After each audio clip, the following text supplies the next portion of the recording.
MTDCNC, bringing you the latest engineering news, reviews, events and special offers via video media.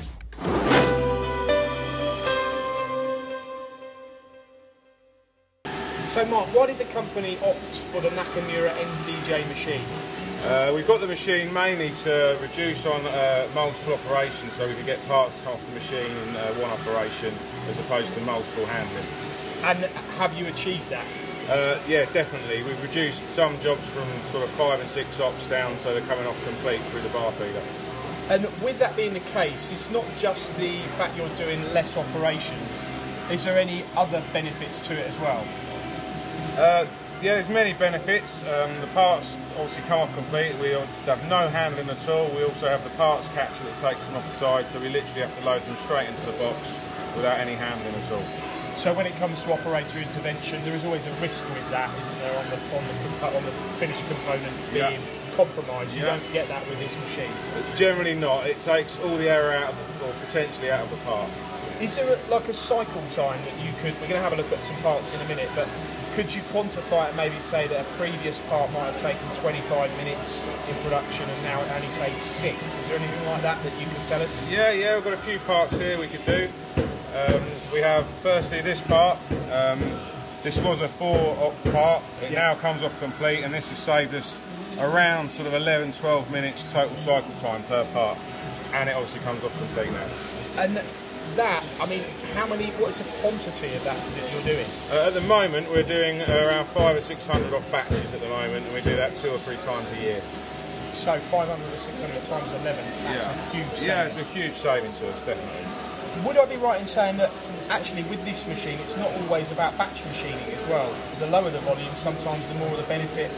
Yeah, if you get some technical parts which have a lot of side and front face milling, but it's on a mainly turn component, just the pure lack of multiple handling can save quite a lot of time.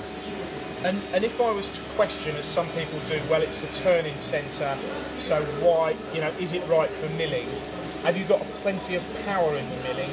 Can you handle all types of materials and all types of operations, or is it, I know it's not as good as a milling machine, but where does it stand? It stands, I'd put it on par with a smaller milling machine, but for any of the parts that this is designed for, which is sort of 64mm diameter down, it has more than enough power to do any milling, drilling that is required on that part. And this particular part here, we've spoken about the cycle time, 11 minutes saving. Have you got any others there that we can look at? Yeah, we have a few others. This one is a 316 stainless. Again, it's a lot smaller cutters. Again, we saved around 8 or 9 minutes on this part, and again reduced it from a 4-op down to a single op straight coming off on the parts catcher. So, what about programming? How do you go about programming these? We program offline on all involved parts. We can obviously program on the control, but generally we use feature cam to do all of our programming. And are you running lights out, night shifts? Yeah, we don't run a night shift. We do run lights out. We run generally 7 till 7. Obviously job dependent. The machine will be running round the clock if the volumes are there for us to do it. So would it be fair to say that you've kind of revolutionised the production process with these components with this machine? Yeah, definitely. For us, we've found massive benefits by doing this, and it obviously can reduce lead times on parts because we can run them round the clock instead of manning them.